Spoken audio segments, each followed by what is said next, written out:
నమస్తే, welcome to Andhraprabha. నేను మీ దుర్గాప్రసాద్. ఆంధ్రప్రదేశ్ రాష్ట్రంలో వైఎస్ షర్మిల ఇప్పుడు హాట్ టాపిక్గా మారింది. ఎక్కడ చూసినా వైఎస్ షర్మిల మాట వినిపిస్తుంది. ఏ సభకి వెళ్ళినా, ఏ సమావేశానికి వెళ్ళినా, అటు వైఎస్ఆర్సీపీ కావచ్చు, ఇటు తెలుగుదేశం కావచ్చు, జనసేన కావచ్చు, వైఎస్ షర్మిల గురించి ప్రస్తావన తేకుండా ఉండలేకుండా ఉన్నారు. ఎందుకంటే వైఎస్ షర్మిల ఇక్కడ కాంగ్రెస్ పీసీసీగా అధికారం చేపట్టిన తర్వాత ఆమె వైఖరి చాలా మార్పులు వచ్చాయి. ప్రతి దశలోనూ కూడా తన అన్నైన YS Jaganmohan Reddy, CM YS Jaganmohan రెడ్డిని విమర్శిస్తూనే వస్తున్నారు. అటు వ్యక్తిగతంగాను, అటు అధికారికంగా కూడా విమర్శిస్తూనే వస్తున్నారు. ఇటీవల కాలంలో ఆమె చేపట్టిన విస్తృత స్థాయి సమావేశాల్లో కూడా ప్రత్యేక హోదా గురించి ఎక్కువగా మాట్లాడుతున్నారు. ఎందుకంటే 2019 ఎలక్షన్స్లో కేంద్ర మెడలు వంచి నేను ప్రత్యేక హోదా తీసుకొస్తాను అని చెప్పిన మాటలు ఏమైపోయాయి జగన్ అని వైఎస్ షర్మిల మాట్లాడడం ఈరోజు ఆంధ్రప్రదేశ్ రాష్ట్ర ప్రజానికానికి చాలా ఆశ్చర్యం గురి చేస్తుంది. ఇటు వ్యక్తిగతంగా కూడా చూసుకుంటే సాక్షిలో నాకు కూడా వాటా ఉంది, నా మీద తప్పుడు వార్తలు రాస్తున్నారు, గుర్తుపెట్టుకోండి, దాంట్లో నాకు కూడా వాటా ఉంది, ఆస్తులు కూడా నాకు వాటా ఉంది అని చెప్పేసి వ్యక్తిగతంగా కూడా వైఎస్ షర్మిల జగన్మోహన్ రెడ్డిని విమర్శిస్తున్నారు.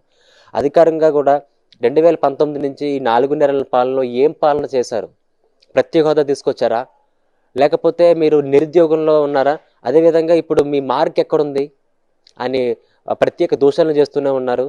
అంటే అధికారికంగా అంటే ఇప్పుడు సీఎం జగన్మోహన్ రెడ్డిపై నాకు ఎలాంటి విమర్శ లేదంటూనే, నాకు ఎలాంటి కోపం లేదంటూనే ఒక పక్కన విమర్శ చేస్తున్నారు, ఒక పక్కన తిడుతున్నారు, ఇంకో పక్కన అటు వైఎస్ఆర్ పార్టీని కూడా ఆమె డీకోడ్ చేయడం జరిగింది. వై అంటే వైవి సుబ్బారెడ్డి అని, ఎస్ అంటే విజయసాయి రెడ్డి అని, ఆర్ అంటే సజ్జల రామకృష్ణారెడ్డి అని. అదేవిధంగా ఇటు ప్రతిపక్షాన్ని కూడా చూసుకుంటే బీజేపీలో కూడా తీసుకొస్తూ బి అంటే బాబు అని, జే అంటే జగన్ అని, పి అంటే పవన్ కళ్యాణ్ అని, ఇక్కడ ఎవరిని వదిలిపెట్టుకుంటారు? ప్రతిపక్షాన్ని, ఇటు అధికార పక్షాన్ని కూడా ఇద్దరిని విమర్శలు చేస్తూనే ఉన్నారు. ఇంకో 2 రోజుల్లో అంటే ఫిబ్రవరి 2వ తారీఖున హస్తినాలో ఒక సభ పెట్టనున్నారు. దానికి ఎందుకంటే ఆ సభకు ప్రత్యేకంగా ఎందుకు పెట్టాలనుకుంటున్నారంటే వైఎస్ జగన్మోహన్ రెడ్డి మెడల్ వంచి తీసుకొస్తారన్న ప్రత్యేక హోదా ఏమైంది, దాని గురించి నాడు పాదయాత్రలో జగన్మోహన్ రెడ్డి ఏం మాట్లాడారు, ఎలాంటి మాటలు మాట్లాడారు, ఈ రోజు ఎలాంటి మాటలు మాట్లాడుతున్నారు, మంచి చేసే కదా ముందుకెళ్తున్నామని చెప్తున్న వైఎస్ జగన్మోహన్ రెడ్డి మాటలైతే నేను ఖండిస్తానని చెప్పేసి వైఎస్ షర్మిల చాలా గట్టిగా మాట్లాడుతున్నారు. ఏపీ కాంగ్రెస్ చీఫ్ గా వైఎస్ షర్మిల బాధ్యతలు చేపట్టిన తర్వాత ప్రతి నియోజకవర్గంలో అటు ఉత్తరాంధ్ర నుంచి మొదలుపెట్టి ఇప్పుడు అటు కడప వరకు వచ్చారు. ఉభయ గోదావరి జిల్లాల్లో కూడా కాకినాడ, రాజమండ్రి ఇవన్నీ చుట్టుముట్టారు.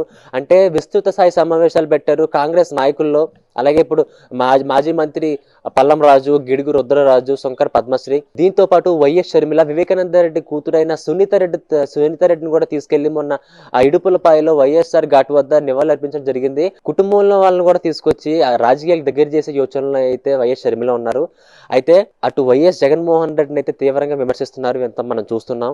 అంటే ఇప్పుడు ఎలాగైనా సరే వైఎస్ జగన్మోహన్ రెడ్డిని గద్దె దించాలి, నీతి నిజాయితీ అని చెప్పుకుంటున్న మాటలు అబద్ధం అని చెప్పేసి వైఎస్ షర్మిల అంటున్నారు. మనం చూస్తూనే ఉన్నాం. అయితే వైఎస్ షర్మిల వేస్తున్న ఈ వ్యూహానికి ఎంతవరకు ప్రజాదరణ దొరుకుతుందో, ఎందుకంటే నామరూపాలని కాంగ్రెస్ కాస్త కోస్త కనీసం కొంచెం ముందుకు వెళ్తుంది అంటే దానికి కారణం ఇప్పుడు షర్మిలనే చెప్పాలి.